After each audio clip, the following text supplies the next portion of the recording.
What's good, YouTube? Welcome back to another video, man. Today, we just got some news that basically came out. Jontay Porter is officially banned from the NBA. Now, if y'all don't know who this is pretty much an NBA player that played with the Toronto Raptors. And he pretty much just got caught betting, pretty much. Now, as you know, if you're in the NBA, you can't ban... oh my God. If you're in the NBA, you can't bet on, any teams and stuff like that. So it seems like he was fixing his own bets and stuff. Let's go ahead and just see what this is talking about. On January 27th, DraftKings sent an email to their customers saying the biggest winner last night was Jontay Porter unders. Now, most people don't even know who that is, but somebody did and made bank. One bettor made a 6-play parlay on Jontay unders for $80,000 and won $1.1 million. Normally the cap is like a $1,000 to $2,000 bet on props, so this looked off. Then sure enough, March 20th, Jontay Porter unders won millions again. Something's going on. Sportsbooks alerted the NBA to suspicious betting activity, and Porter is now being investigated. When you watch the film, nothing stands out too much. A fringe player. I didn't even know he played like that. Some people say he tried to miss this banked three. Look at that guilty face when it goes in. But what about this? Tom Havistro pointed this out. Porter's number 34 in gold. At the end of the quarter, in position to get a rebound, but his man pulls away. Yes, he is safe. But then the ball bounces right to him. Instead of grabbing the board, though, what was that? He, taps it to his teammate. I can't stand people like that, bro. Because it'll be niggas like him that'll mess up the parlay. Literally. It's a good thing he got banned. I'm not gonna lie. I'm not even finna try to be biased at all. I'm very glad he got banned. Seen that before? Now that was the third rebound of the game, and it's only the first quarter. The total's 4.5. So you can see Jontay go immediately to the coaches in the background and start pointing to his eye. So he left the game having re-aggravated an eye injury. Nowhere in the minutes he played did he get hit in the eye. He wasn't even on the injury report before the game. But maybe he got that board and was like, 3 in the first quarter, I am out. A sportsbook employee told ESPN people were trying to do whatever they could to bet Jontay Porter props against the Clippers. And then, just a few days ago, the same thing. We had a bunch of people trying to bet the under for more. So it looks like Jontay told people to bet his unders because that's what he could control. Maybe an organized crime person approached him to pay a flat fee to hit the under. Then that mob guy sent runners all over the country. What he could control. Maybe an organized crime person approached him to pay a flat fee to hit the under. Then that mob guy sent runners all over the country to different books to place bets. It's really suspicious if one person makes a huge bet, but spread out, less red flags.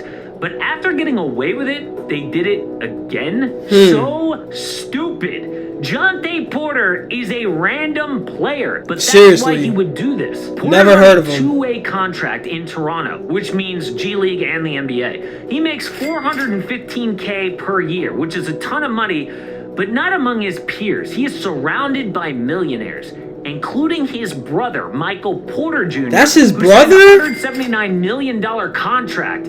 I am not saying this is right. This is why the mafia might have targeted him. So what happens next? Well, in the new CBA, the rule says any player who directly or indirectly wagers money or anything of value on any game shall be subject to a penalty. The penalty for such offense shall be within the absolute and sole discretion of the commissioner, may include a fine, suspension, I did not know that was his brother. Or perpetual disqualification. So it's up to Commissioner Adam Silver. And honestly, he is lucky it is Jontay Porter. He could throw the book at this dude, suspend him for life to scare other players. Bro, yeah, he's gone now. This might not be the last time.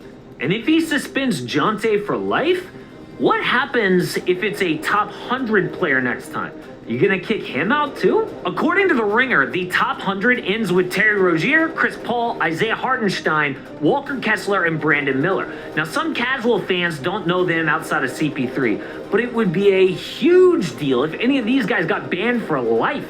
Jontay is such a fringe player. Silver could probably suspend him for 2 years, and it's basically a Bro, yeah, he got the lifetime ban. This kind of thing was bound to eventually happen. Silver was the first commissioner to come out for legalized gambling in 2014. One of my most important responsibilities as commissioner of the NBA is to protect the integrity of professional basketball and preserve public confidence in the league and our sport. I believe that sports betting should be brought out of the underground and into the sunlight where it can be appropriately monitored and regulated, which is exactly what happened. But I guarantee people will say this is proof the NBA is rigged. Facts. No, seriously. Probably happened in the past, but we never found out about it because gambling was illegal. Now we've got companies like DraftKings who can call up the NBA and say, hey, we noticed something weird. Back in the day, an illegal bookie ain't doing that. So because it's legal, Jontay Porter may have gotten caught here, but at the same time, it erodes confidence in the NBA. Obviously, Underdog is the sponsor of this channel, but I'm trying to tell this story and report on it as unbiased as possible. But legal gambling is why Jontay Porter got caught. What's crazier is what happened in baseball. Now, you might have heard this story, but most people don't know what actually happened. Shohei Ohtani is like the Victor Wembanyama. Oh yeah, we heard of this. The translator. A new player from overseas can do things we haven't seen before. But this week, the FBI says he sent an illegal bookie $1 million. What? So Shohei's rep said it was actually his interpreter betting on sports, and Ohtani was covering his friend's losses. The interpreter then gets interviewed and says, yeah, Ohtani didn't trust me, so he logged onto his account and transferred the money himself. No problem. Except you can't send $1 million to an illegal bookie. That's a crime. Wow. Ohtani could get fined, suspended, go to jail, get deported. So his reps changed their original story and said, wait, actually the interpreter stole the money and Shohei didn't even know. How obvious can it be that this man is the fall guy for his famous friend? An interpreter makes, I don't know, let's just say like 6 figures a year.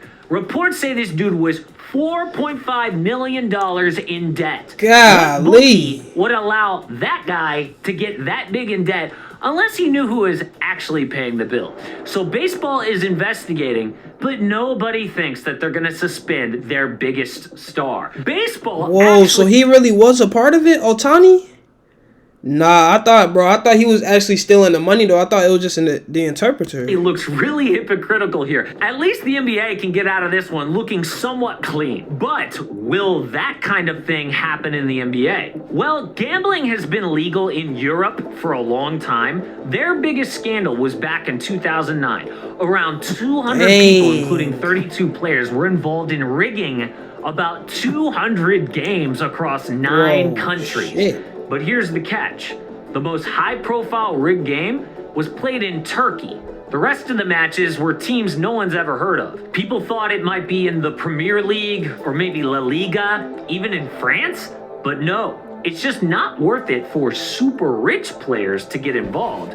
So criminals target refs and fringe players like Jontay Porter who don't make that much money. And the average salary in the NBA is $10 million, the highest average in American pro sports. I'm not saying it's impossible, obviously not, but I would first look at, college sports where this has happened before. Definitely. Or even low-level NFL players before the NBA. So hopefully the NBA puts a limit on fringe players like this and keeps a close eye on their referees, because otherwise another scandal is coming. But one thing the NBA would never admit is changing their rules mid-season. But there is definite evidence they did just that and lied to their fans about it. So I broke down the entire thing and what they're actually covering up. Dog, it's so messed up too because, bro, this literally messes it up for people like me who just want to just bet on the games, bro. Want to bet on the games to win some money. Dang. No, he's definitely gone for life though. They banned him for life. I can go ahead and show y'all right now. Go ahead and show y'all real fast right now. Jontay Porter. Yeah, they banned him though for life. Banned from NBA for gambling. NBA bans Jontay Porter for gambling violations. Receives lifetime ban. I did not know that MPJ was his brother. It makes you think too, bro. They should definitely start looking into him as well. Well, nah, I ain't gonna lie. Don't look into him, bro. But nah, it's crazy, man. This really messes it up for people like me that just want to just bet, win some money, and make it fair. Like, that's how it be, though. That's how it goes, I guess. But, hey, let me know what y'all think in the comment section. Yeah, this is pretty wild. We're going to react to some more videos in a few. But until then, I hope you all enjoy it. And I'm out. No cap.